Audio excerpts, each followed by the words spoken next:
მოგესალმებით, დღეს თქვენ უყურებთ არხს ახალგაზრდები ევროპისთვის და ჩვენი სტუმარი იქნება საქართველოს პარლამენტის წევრი ნინო წილოსანი. გამარჯობა ქალბატონ ნინო. გამარჯობა სანდრო. ქვეყანაში მიმდინარე მოვლენებიდან გამომდინარე რომ დავიწყოთ.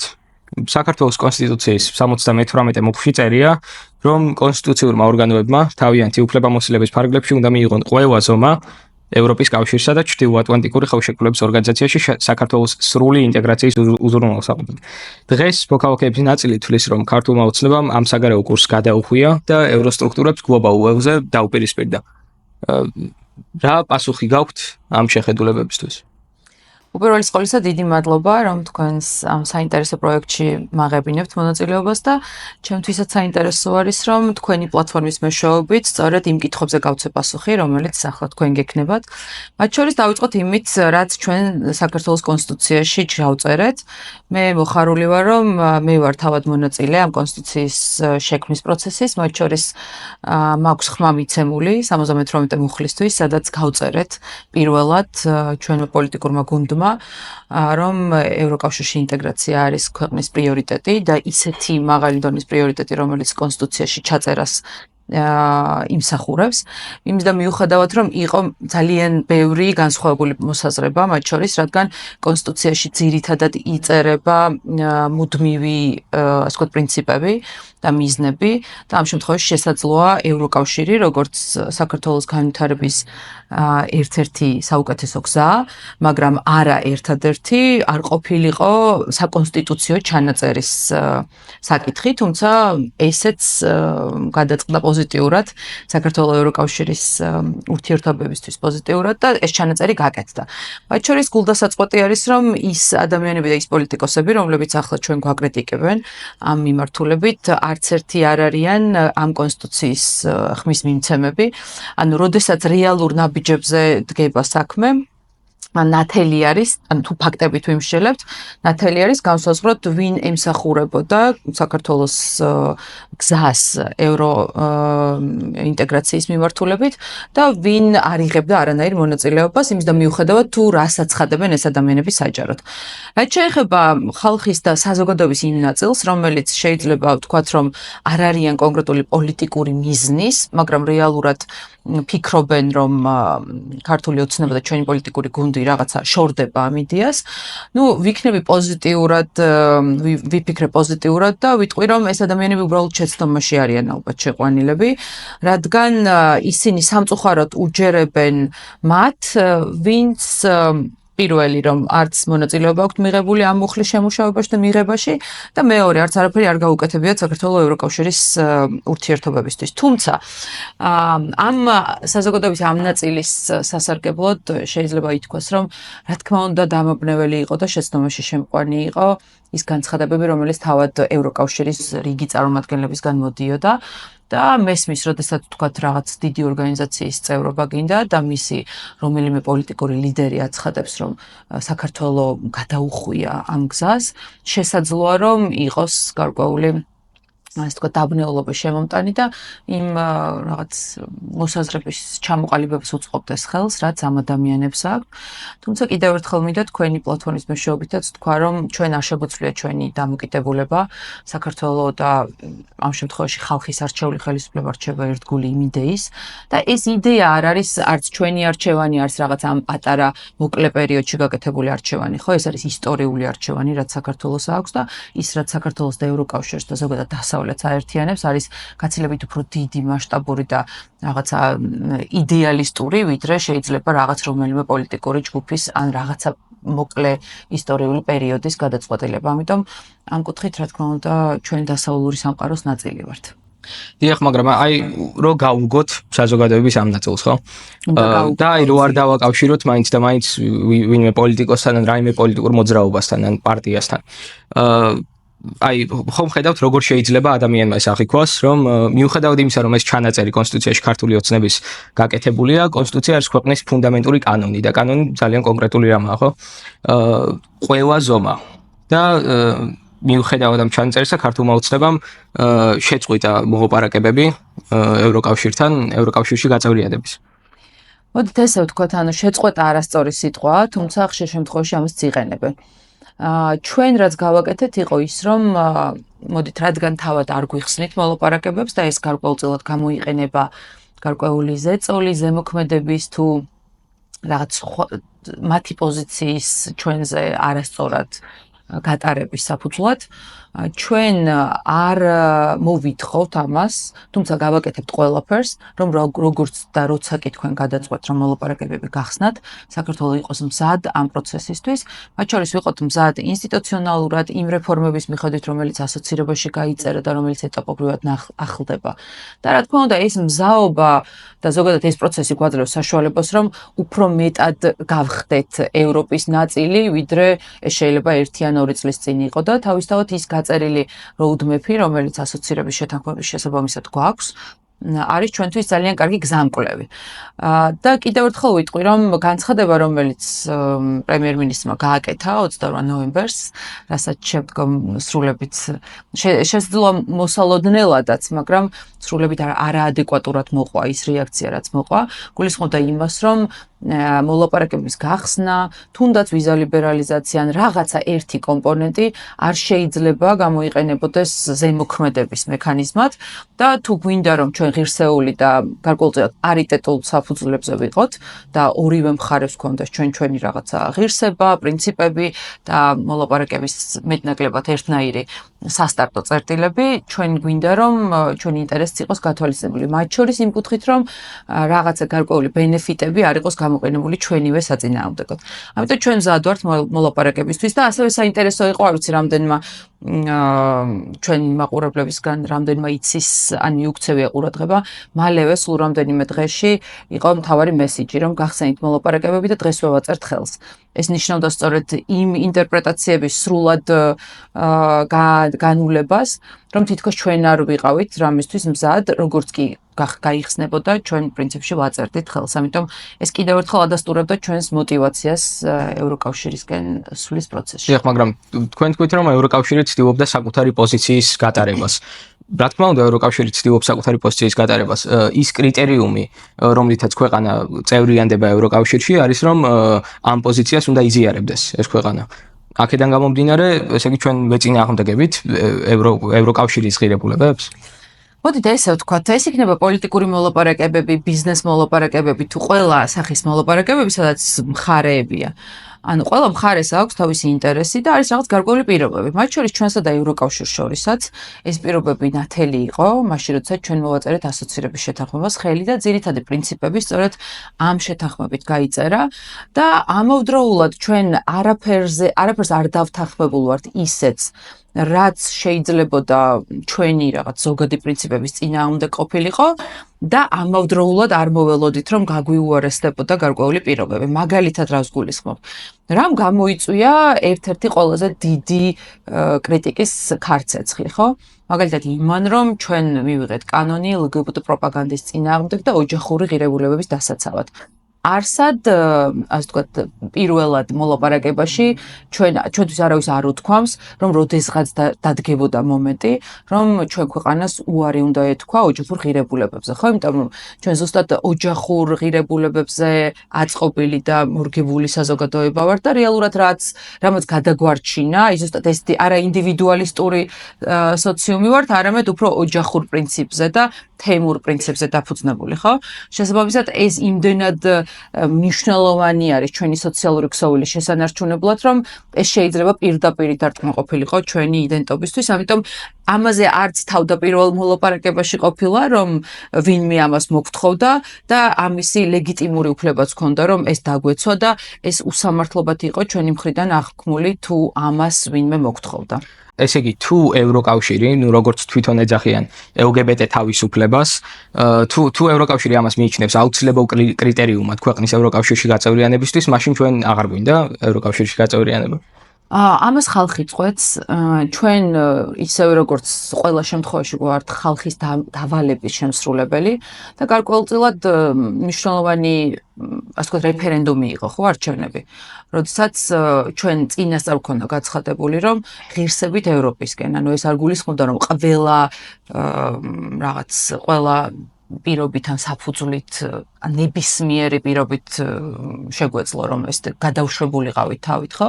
ჩვენთვის მნიშვნელოვანი იყო რომ ევროკავშირი ყოფილიყო ჩვენი ღირსების და ღირებულებების პირობებში. თუმცა მოდი ამ თემაზეც მინდა რომ შევჩერდე. მე წლებია მუშაობდი LGBT თემის და ადამიანების უფლებებზე, ისევ როგორც ქალების უფლებებზე და სხვადასხვა უმცირესობების უფლებებზე. როდესაც მე დავიწყე ამ თემაზე მუშაობა და მათ შორის ევროკავშირის და ზოგადად საერთაშორისო სხვადასხვა პროექტებში მონაწილეობდი, ჩემთვის არავის არ უთქვამს, რომ ტენდენცია და პოლიტიკა ისე მიდიოდა, რომ როდესაც მე უმცირესობის უფლებებს ვიცავდი, ერთი დღე მე თვითონ აღმოჩნდებოდი უმცირესობა, როგორც ჩვეულებრივად არალგბტ ადამიანი, ხო?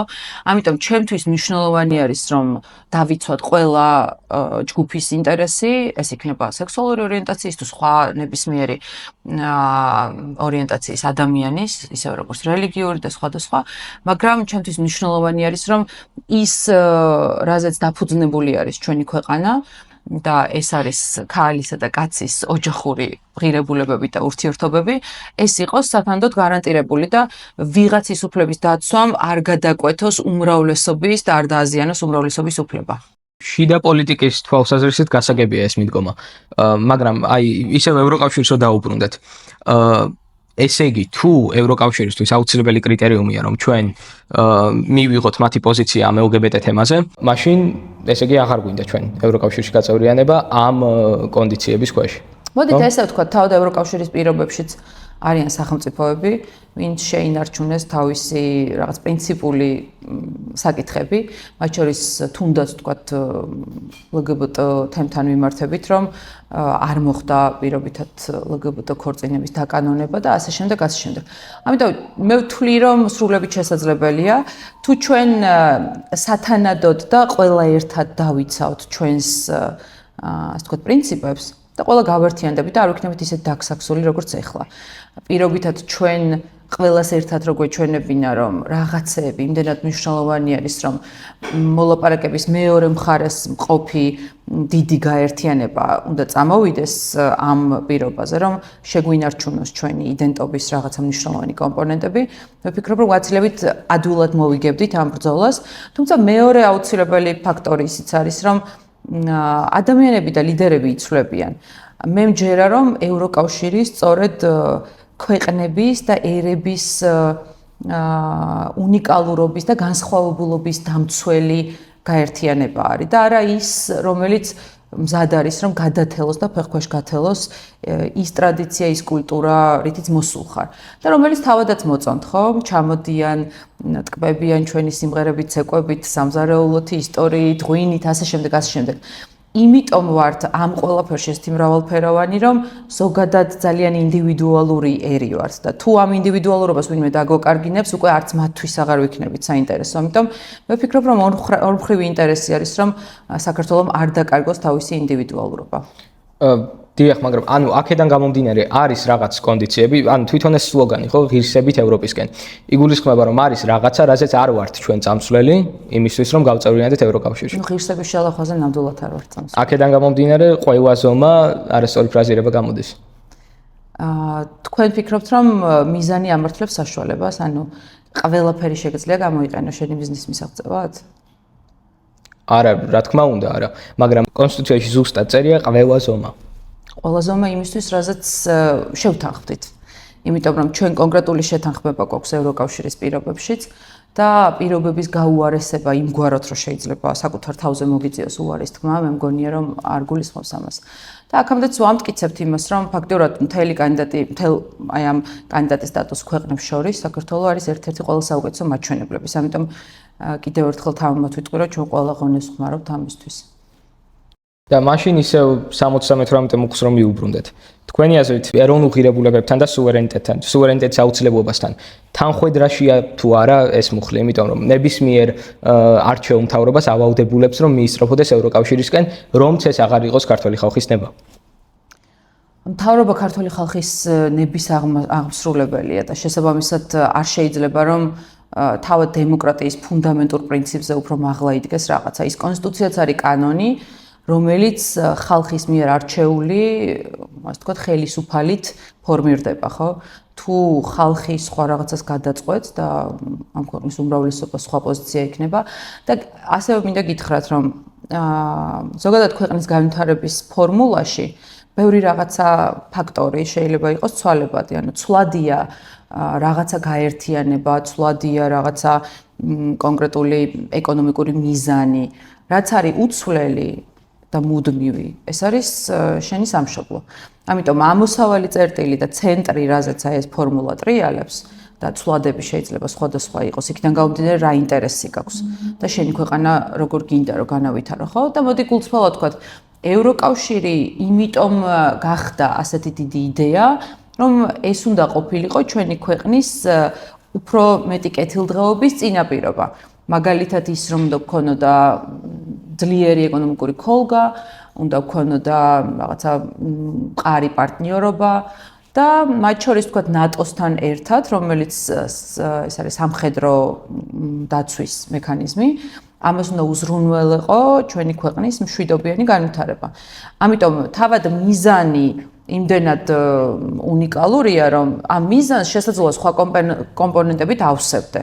და მაგალითად ის ფაქტი, რომ ჩვენ შეიძლება ვიღაცები გვაკრიტიკებენ სრულებით რაღაც აბსურდულად და გიჟურად, რომ რატომ ასე ვთქვათ, აძლიერებთ ურთიერთობას ჩინეთთან.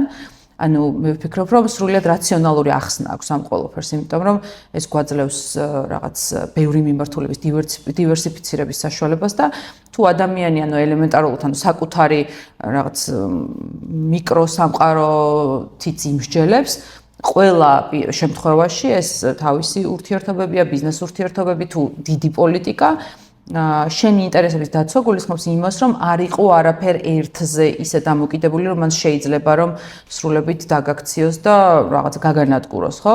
ან რაღაცა დიდი ზიანი მოგაყენოს. ანუ დივერსიფიცირება არის უნიკალური ფორმულა იმისთვის, რომ იყო მეტნაკლებად გარანტირებული რაღაცა მსხვილი გაუგებრობებისგან.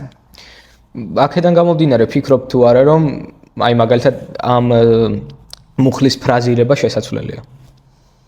ამ შემთხვევაში ვერაფერს ვერ შევცვლიდი ამ მუხლის ფრაზირებაში, თუ არ გავითვალისწინებთ იმას, რომ შესაძლოა რაღაცა უცბად თელმა ერმა გადაწყვიტოს, რომ კონსტიტუციური პრინციპი არ უნდა იყოს ეს უბრალოდ, თორე მანამ სანამ ეს კონსტიტუციური პრინციპია, მე ვფიქრობ, რომ ძალიან სწორად არის ის ფორმულირებული, რომ ჩვენ ყველა შევთანხმდით, რომ ევროკავშირი არის ჩვენი მიზანი და ამ ქვეყნის საუკეთესო განვითარების გზა და ამ გზისთვის ყველაფერი უნდა გავაკეთოთ.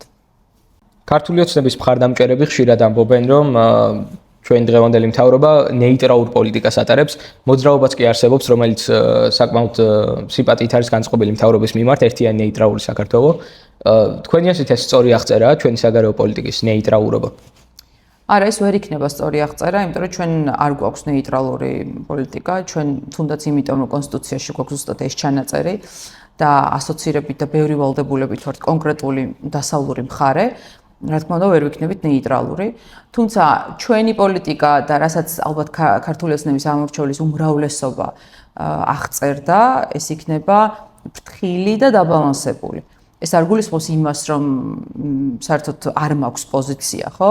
ანუ მე მაქვს პოზიცია და მე მივისწრაფი ევროკავშირისკენ, თუმცა ეს არ უნდა იყოს ჩემი განადგურების ხარჯზე, ხო? ისევე როგორც მაგალითად უკრაინაში ვხედავთ, რომ ფაქტიურად ქვეყნის 1/13 გადასწორებულია და 15 მილიონზე მეტი ადამიანი არის მიგრირებული შიდა თუ გარე მიგრაციით და უდიდესი დაღი აქვს ერს დასმული ამ ომის გამო, იმიტომ რომ ომი არ არის მხოლოდ იმ მომენტში ეს რაღაც დიდი ტრაგედია, დახოცილი ადამიანები, გაუბედურებული ოჯახები, ბავშვები და ქალები და ყველანაირი ეს მძიმე მოცემულობა, არამედ თაობებს გადაეცემა და ჩვენ ძალიან კარგად ვიცით 90-იან წლებში, როდესაც ჩვენ ომში ვიყავით, ის თაობა სრულად განადგურდა, იმიტომ რომ ნაბრძოლი ადამიანი, ანუ ძირითადად, რა თქმა უნდა, კაცები, როდესაც უკვე ომი სრულდება, იმდენად პოსტ საომარი ტრამვები აქვთ, რომ შემდგომ უკვე ნარკომანია,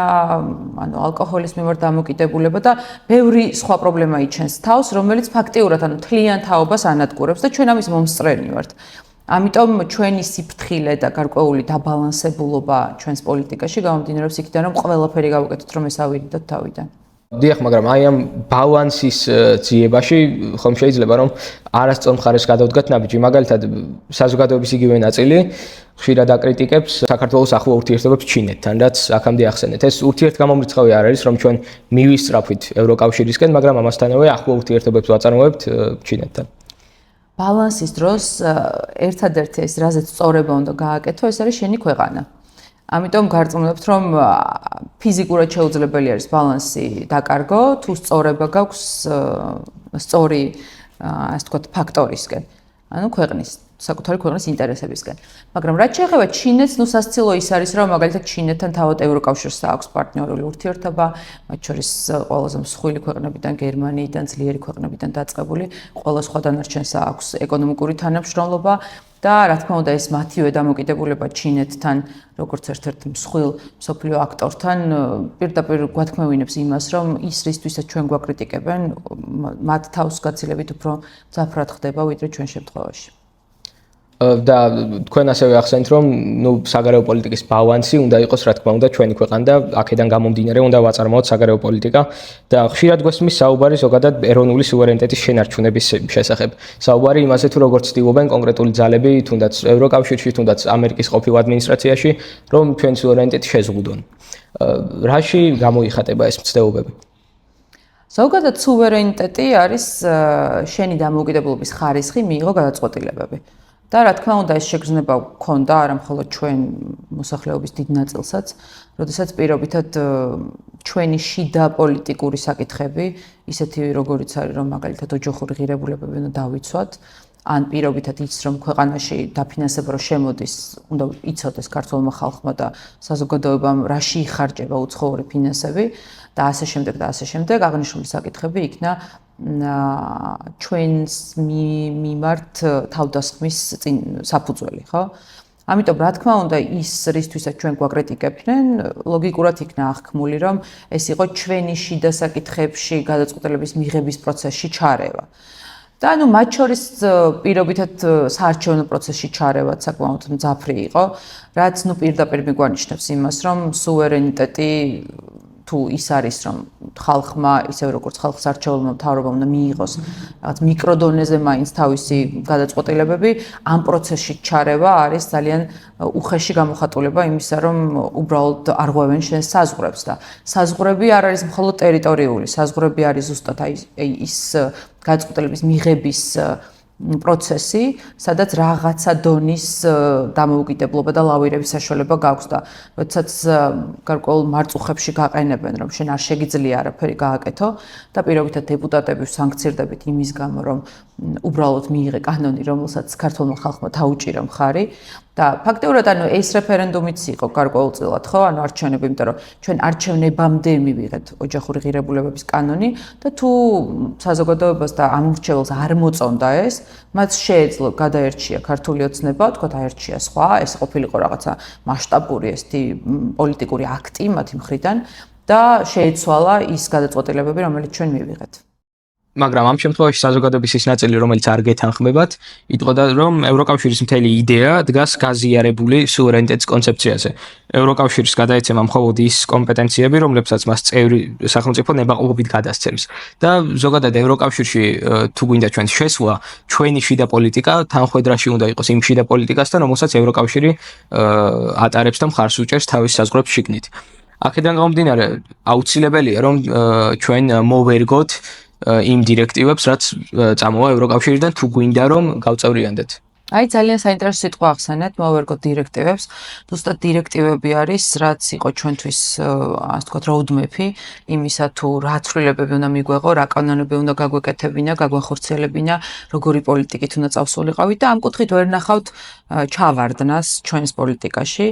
შესაბამისად, ის რაც ჩვენ მოლაპარაკების პროცესში შევთანხმდით, როგორც მხარეები, ჩვენ და ევროკავშირი, ამას საქართველო ასრულებს პირნათლად. და უბრალოდ სამოხმარებლო ენაზე ვიტყვი, რომ ჩვენ ამ შემთხვევაში როგორც ხელისუფლება ვართ მომლაპარაკებელი ქართულ სახელმწიფოს და ევროკავშირს შორის.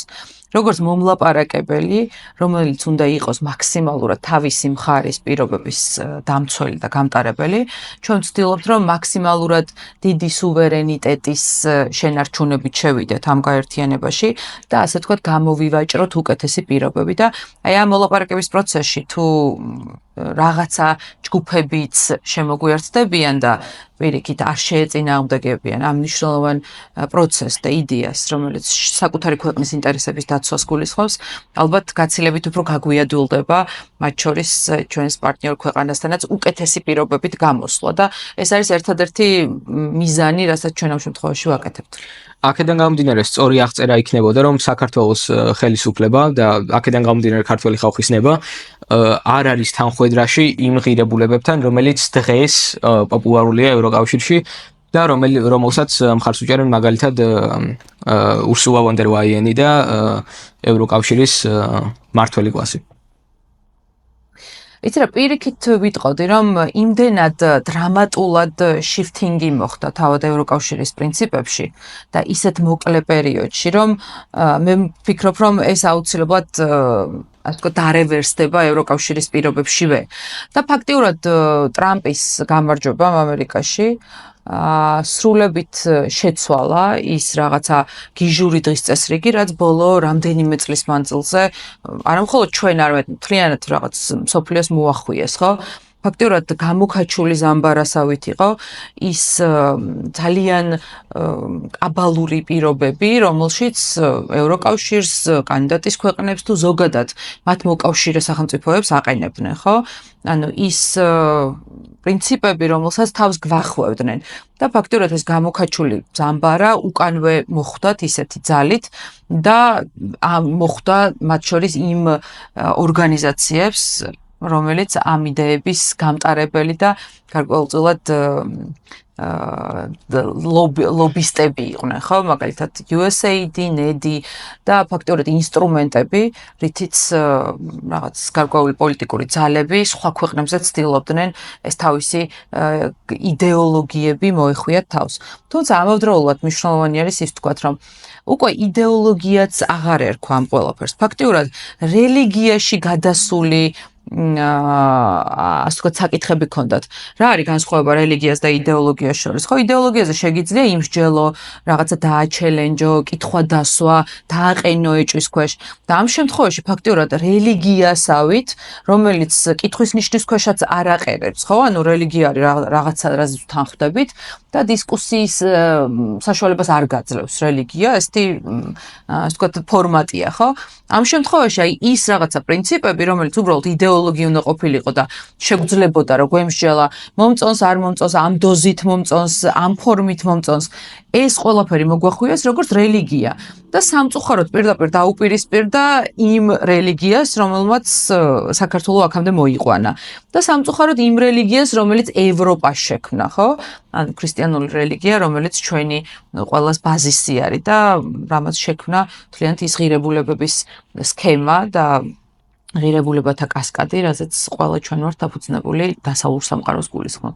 დიახ, მაგრამ აი სწორედ ამ პირობებში პროგნოზირებენ მაგალითად ევროკავშირის დაშუას, საერთოდ, ხო? აი მაგალითად ვიქტორ ორბანი გამოვიდა და თქვა, რომ პრეზიდენტმა ტრამპმა დამირეკაო და მეკითხება, როდის გამოხო ევროკავშირიდანო. და ვიქტორ ორბანი ფიქრობს ამაზე, რომ ოდესღაც, თუნდაც უახლოეს მომავალში შეიძლება რომ უნგრეთმა დატოვოს ევროკავშირი. რეალურად მეც მსმენია და წამიკითხავს, მათ შორის არა მხოლოდ რაღაც ისეთი კულუარული ინფორმაციები იმასთან დაკავშირებით, რომ ევროკავშირში თავად შიგნით იმდენად დიდი არის განხეთქილება და იმდენად დიდი არის განსხვავება ქვეყნების და მათი პოზიციებს შორის, რომ შესაძლოა ამ მიმართულებითაც წავიდეს პროცესები და თავისთავად ხა მოსწრებულ ვართ ისეთ პერიოდებს, როდესაც მსხვილი და უდიდესი კავშირები დაშლილან. თუმცა მე არ გულშემატკივრობ ამ იდეას, იმიტომ რომ რა თქმა უნდა ევროკავშირი, რომელიც ძლიერ იდეოლოგიურად მყარ ქვეყნებს აერთიანებს და რომლის წევრობაც ჩვენც გვინდა, ჩვენც ძალიან კარგ საფუძველს გვიქმნის იმისა, რომ სტაბილურები ვიყოთ. ამიტომ რა თქმა უნდა არ გულშემატკივრობ ამ იდეას, თუმცა რაციონალურად ხვდები, რომ ეს შესაძლოა ერთ დღეს დადგეს დღის წესრიგში. ანუ აქედან გამომდინარე, თქვენ და ხელისუფლება იმ პოზიციას იკავებს, რომ სანამ ევროკავშირი არ დაუბრუნდება თავის ძველ ღირებულებებს, რომელზეც დგას ევროპა, იქამდე საქართველოს არ უნდა გაწევრიანდეს ევროკავშირში? მე ვფიქრობ, რომ როგორც არასდროს ახლა ნათელი არის, რომ ყველაფერი ძალიან მალე შეიძლება შეიცვალოს ამ შემთხვევაში ჩვენთვის უკეთესობისკენ. მაგალითად, თუ ადრე უბრალოდ ვერც კი იტყოდით ამამად, რომ ქალი-ქალია და კაცი-კაცია, თავად დასავლეთიდან წამოსული ნარატივი არის უკვე ესეთი და მოკლედ არ წმუნდნენ, რომ ქალი-ქალია და კაცი-კაცია. ამიტომ იმდენად დინამიურად იცვლება მსოფლიო პოლიტიკური პროცესები და იმდენად მალე შიშულდება და უცბად შიშულდება ის რაღაცა მანკიერებები, რომელზეც ჩვენ საუბრობდით და რომელიც ყველაზე მეტად არ მოგწონდა. რა თქმა უნდა, პოზიტიურ მოლოდინს ვიტოვებ, რომ შესაძლოა ის ბევრი სხვა საკითხი, რომელიც ამ მომენტში დღის წესრიგში დგას, რეალურად ისე დაკორექტირდეს, რომ საქართველოს საუკეთესო პოზიციაში აღმოჩნდეს. დასავლეთში ნამდვილად მიმდინარეობს კულტურული ომი ლიბერალებს და კონსერვატორებს შორის და ამერიკაში ტრამპის სახით და რესპუბლიკური პარტიის სახით კონსერვატორებმა გაიმარჯვეს ამ ომში. მაგრამ აი ევროპას რა ეტყობა ცვლილების, იმიტომ რომ კი იტალიას ყავს კონსერვატორული მთავრობა, მაგრამ ბრიტანეთში, საფრანგეთში, გერმანიაში, ევროკავშირის ცენტრალურ ქვეყნებში ჯერ კიდევ ლიბერალური პარტიები მართავენ. მოთ ესე ვთქვათ, რომ თუნდაც გერმანიის შემთხვევაში ფაქტიურად გაორმაგებული და გასამაგებული არის იმ პარტიის რეიტინგი, რომელიც ულტრამემარჯვენია და ასეთ ტენდენცია არის თითქმის უმრავლეს შემთხვევაში. თუმცა, რა თქმა უნდა, ისეთი დრამატული ცვლილება ამ შემთხვევაში ევროპის მაგალითზე არ ჩანს, როგორც ეს არის ამერიკის შეერთებული შტატების შემთხვევაში, მაგრამ ამავდროულად შეგვიძლია ვთქვათ, რომ თავად ევროკავშირში პოლიტიკურ პროცესებსაც დიდწილად განაპირობებს ამერიკიდან დაბერილი, ასე ვთქვათ, CEO. და თვითონაც არ უარყოფენ, რომ ამერიკის შეერთებული შტატები იყო და არის ძლიერი პოლიტიკის გამსაზღვრელი. და ბევრი ქვეყანა ევროკავშირის პირობებშიც უკვე ამ ტრენდზე ჯდება. ამიტომ ჯერ ყველაფერი წინ არის, მე ვფიქრობ და ჩვენ ქართველებს და ზოგადად ჩვენი გამოცდილების ერს, როგორც არავის, ისე კარგად გვესმის, რომ დრონი მეფობენ და არა მეფენი. რეალურად ადამიანები იცვლებიან, ლიდერები იცვლებიან. რაც არ იცვლება, არის ის, რასაც ემსახურები და რაც გტოვებს და გინარჩუნებს უნიკალურობას. დიახ, მაგრამ აი მაინც ვერ ხვდები, როგორ შეგვიძლია რომ აი ეს პროგნოზი გავაკეთოთ, რომ ევროკავშირი დამოკიდებულებას შეცვლეს. იმიტომ რომ აი მაგალითად ტრამპმა და ამერიკამ შეუწყვიტა დაფინანსება უკრაინას და ამის პასუხი რა იყო ევროკავშირისგან? ევროკავშირმა გაუორმაგა. მე მაინც ვფიქრობ, რომ ეს ყველაფერი დიდწილად დამოკიდებული არის უკრაინაში მიმდინარე ომის დასრულებაზე. და ახლა ზუსტად როცა ამ ინტერვიუს წერთ, თითქმის ყოველდღიურ რეჟიმში იმართება რაღაც გარკვეული მოლაპარაკებები, მაგიდაზე დევს შეთავაზება, ზუსტად დღეს ვეცნობოდი ტრამპის განცხადებას, რომელზეც მეტნაკლებად ფიქრობენ, რომ უკრაინას დათანხმებული არის, თუმცა რა თქმა უნდა, სხვა პოლიტიკური გავლენები აქაც იგრძნობა, არის ერთი მხარე, რომელიც მოწადინებული არის შეთანხმებისკენ, მეორე მხარე, რომელიც არასრულებს ომს და ზუსტად ის, რომ რაზეც საუბრობთ, რომ არსებობენ ძალები, ვისთვისაც ომი არის შემოსავლის მიღების და სარგებლის მიღების წინაპირობა და ეს ყოველთვის ასე იყო. ისტორიულადაც, ანუ ქვეყნები იმიტომ მიდიოდნენ საომრად, რომ მეტი სიმდიდრე, მეტი ტერიტორიები, მეტი დოულათი მოეპოვებინათ და ომი ამ მომენტშიც რჩება ზუსტად იმის წყაროთ, რომ რაღაცა ჯგუფები და რაღაც კონკრეტული ადამიანები და ოდიოზური ფიგურები დარჩნენ მოგებული. ამიტომ რა თქმა უნდა, დიდი არის წნეხი იმისთვის, რომ საომარი დღის წესრიგი არ დასრულდეს, მაგრამ იმეც ვიტოვებ, რომ საკმაოდ დიდია ასევე ომის დასრულების ლობისტების ძალაუფლება და სურვილი. ამიტომ დიდწილად დამოკიდებული არის, რა თქმა უნდა, საქართველოს მიმართ დამოკიდებულების შეცვლა, მას შემდეგ რაც გაიმარჯვებს მშვიდობიანი დღის წესრიგი. და ვის ინტერესში შედის უკრაინაში ომის გაგრძელება? მე ამ შემთხვევაში რადგან ოფიციალური პირი ვარ და არ იქნება სწორი, რომ ვიჭორაო რაღაც სხვა კულუარულ ინფორმაციებზე დაყრდნობით კონკრეტული განცხადებები გავაკეთო და ამით დავაზიანო პირობითად საქართველოს და სხვა ქვეყნების ურთიერთობა, რა თქმა უნდა, თავშევიკავებ ამისგან, თუმცა გარდაუვალი არის ის და ერთმნიშვნელოვანი არის ის აზრი, რომ არიან გარკვეული ჯგუფები, საკმაოდ ძლიერი ჯგუფები, ვის ინტერესში შედის საომარი დღის წესრიგი. ასეთი ფორმის პასუხი ხშირად გვესმის ხელისუფლების წარმომადგენლებისგან, რომ ძალიან სწორია. ოფიციალური პირი ამაზე განცხადებას ვერ გააკეთებს, მაგრამ ხვდებით რამდენად არადამაჯერებელია ეს პასუხი საზოგადოების იმ ნაწილისთვის, რომელიც არ გეთანხმებათ. იცით როგორ არის საზოგადოებაში ადამიანებს არჩეული აქვს თავიანთი პოლიტიკური პოზიციები. რატომ ირჩევენ და ზოგადად რატომ მუშაობს ეს პრინციპი, რომ პირობითად 4 წლით ირჩევენ ხელისუფლებებს, ხო, ჩვენ შემთხვევაში, რიგ შემთხვევაში პრეზიდენტებს 5 წლით და ასე შემდეგ. იმიტომ რომ როდესაც აკეთებ არჩევანს და რაღაც ლეგიტიმაციას აძლევ, რომ შენი სახელით სხვა მიიღოს გადაწყვეტილებები, რაღაც დრო უნდა აცადო, რომ შედეგი დადგეს. იმიტომ რომ შეიძლება მე დღეს ბოლომდე ვერ ხსნიდე რაღაცას, მაგრამ შენგან მაქვს ასე ვთქვათ ნდობის მანდატი მიღებული, რომ რაღაც პერიოდის შემდეგ მაინც უნდა დაგანახო, რომ ის რაზეც მე ბოლომდე ვერ ვსაუბრობდი, იყო მართალი, ეს იყო გამართლებული, ეს იყო სწორი და ეს იყო ჩვენივე საერთო ინტერესში. ამიტომ რა თქმა უნდა, ჩვენი ამორჩეველი მიეჩვია უკვე იმას, რომ ქართული ოცნება ხშირად არ არის რადიკალური თავის განცხადებებში და ბევრ რაღაცას საჯაროდ ვერ აცხადებს. თუმცა რაღაც ეტაპის მერე რწმუნდებიან, რომ ჩვენი პოზიცია იყო სწორი და ის რაზეც შეიძლება ძალიან ჩუმად და ფრთხილად საუბრობდით, იყო რეალურად საფუძველი და სათავე იმ პრობლემებისა, რომელიც ყველას ჰქონდა თავს დატეხილი. და ამ გლობალურ ქარცეცხლში, ამ საერთაშორისო მდგომარეობაში, რა ურთიერთობა უნდა კონდეს საქართველოს რუსეთთან? ნუ რუსეთი ოკუპანტია, შესაბამისად ძალიან რთულია, რომ რაიმე ესეთი დამაიმედებელი თქვა ამ შემთხვევაში ურთიერთობებთან დაკავშირებით.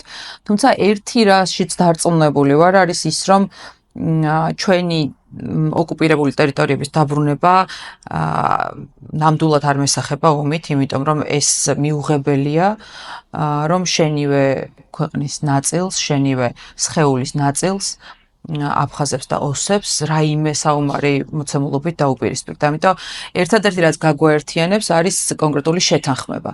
და შეთანხმებაც ალბათ წარმოუდგენელი არის იმ ფაქტორის გათვალისწინებით, რა ფაქტორიც ოკუპანტია, ხო? ამიტომ მოლაპარაკებებს და მშვიდობიან პოლიტიკას ალტერნატივა არა აქვს ჩემთვის და ეს მხოლოდ ჩემთვის არ არის, ეს გაცხადებული პოლიტიკა არის, რაც ქართული ოცნება 2012 წლიდან მოყოლებული დღემდე ამბობს. და ასევე ლოგიკური არის, რომ შენს ნაცვლად სხვა შენზე უკეთესად ვერ მოილაპარაკებს. ამიტომ რაღაც ეტაპზე ალბათ გაცილებით უფრო ინტენსიურად უნდა მიმდინარეობდეს მოლაპარაკებები ოკუპირებულ ტერიტორიებთან დაკავშირებით და ამავდროულად აი ზუსტად ევროპის იდეას რაც უკავშირდება, ხო? როდესაც აფხაზეთში მაცხოვრებელი ჩვენი დებიძმები ხედავენ, რომ საქართველოს ასეთი უპირატესობები, ასეთი პრიორიტეტები აქვს ევროკავშირთან მიმართებაში, რომ ვიზა ლიბერალიზაციიდან დაწყებული თავისუფალი ვაჭრობა და ასე შემდეგ და განვითარების ის დინამიკა, რომელიც მართლა მოგვცა ევროკავშირთან თანამშრომლობამ, ასეთი თვალნათელია და გვერდით ხედავთ აი სრულიად ჩამორჩენას და სტაგნაციას და ოკუპანტი არათუ ან ვითარებს იმ ტერიტორიას პირიქით, ანუ მიყავს უარესობისკენ. ეს მგონია, რომ მათთვისაც ძალიან კარგი ილუსტრაციის საშუალება არის, რომელ მხარეს უნდა იყვნენ, სად უნდა იყვნენ და რეალურად რა უნდა იყოს მათივე ინტერესი. მე მგონია, რომ ყველაფრის ამონახსნი არის ინტერესების თანხვედრა. მე ზუსტად ვიცი, რომ ჩვენი ამ შემთხვევაში და აფხაზეთის და ცხინვალში მაცხოვრებელი ადამიანების თანხვედრი ინტერესი არის, რომ ვიყოთ ერთად. იმიტომ რომ ერთად ვიქნებით უფრო ძლიერები და უფრო განვითარებულები. ბოლო 200 წელია ვიცით, რომ რუსეთს ინტერესი აქვს საქართველოს მიმართ და საქართველოს ოკუპაციის მიმართ. და საზოგადოების ის ნაწილი, ვინც არ გეთანხმებათ, ამ შემთხვევაში იტყოდა, რომ ჩვენ დღევანდელი საგარეო პოლიტიკიდან გამომდინარე, რადგან შორდებით ევროკავშირს, ბუნებრივად უახლოვდებით რუსეთს, რჩებით რუსეთის კვანჩებში. ერთი მეორეს არ გულისხმობს და ძალიან ინფანტილური არის ეს განცხადება. ის ფაქტი, რომ ამავდროულად ტყუილი არის, რომ შორდებით ევროკავშირს, ესეც აპრიორი ან ამ წინადადების მეორე ნაწილს სრულებით აბსურდულს ხდის. რა თქმა უნდა, ჩვენ არც ევროკავშირს შორდებით და არც რუსეთს უახლოვდებით. ჩვენ ვართ იქ, როგორც გეოგრაფიულად, ასევე იდეოლოგიურად, სადაც ეს ქვეყანა ყოველთვის იდგა და ის დასავლური ღირებულებები, რაც ჩვენთვის მნიშვნელოვანი არის, დარჩება ამ ქვეყნის ისტორიის მანძილზე მუდმივად უცვლელი. თუმცა, რა თქმა უნდა, კონკრეტული მომენტის შესაბამისად ხდება სხვადასხვა პოზიციების დაფიქსირება, მოლაპარაკებების დროს, ასე ვთქვათ, საუკეთესო პირობების გამოვაჭრება და ასე შემდეგ. ანუ ზუსტად ასე უნდა მოვილაპარაკოთ ამ ქვეყნის გაერთიანებაც, იმიტომ რომ წარმოუდგენელია სხვა ალტერნატივა. მაშინ საბოლოო შეკითხვას დაგისვავთ, რასაც უსვავთ ყველა ჩვენს რესპონდენტს, რა არის თქვენთვის ევროპა? ჩემთვის ევროპა არის ქრისტიანული პოსტულატები. ანუ ადამიანის ღირსების დაფასება, ადამიანის უფლებების აღიარება, სიკეთე და ცხოვრების მაღალი ხარისხი. რაც ფაქტობრივად აი ზუსტად ამ სწორმა ღირებულებებმა საბოლოო ჯამში განაპირობა და მოიტანა. იმიტომ რომ არ შეიძლება ომში, ნგრევაში და რაღაც ბოროტებაში იყოს განვითარება. ანუ განვითარება აუცილებლად არის მშვიდობაში და როდესაც შენი იდეოლოგია ლობირებს და ღაღადებს ასე ვთქვათ სიკეთეს და რაღაც მშვიდობიან განვითარებას და ადამიანის აღიარებას თავისი ყველანაირი პრინციპებით და ფასეულობებით, ეს თავისთავად არის ევროპა.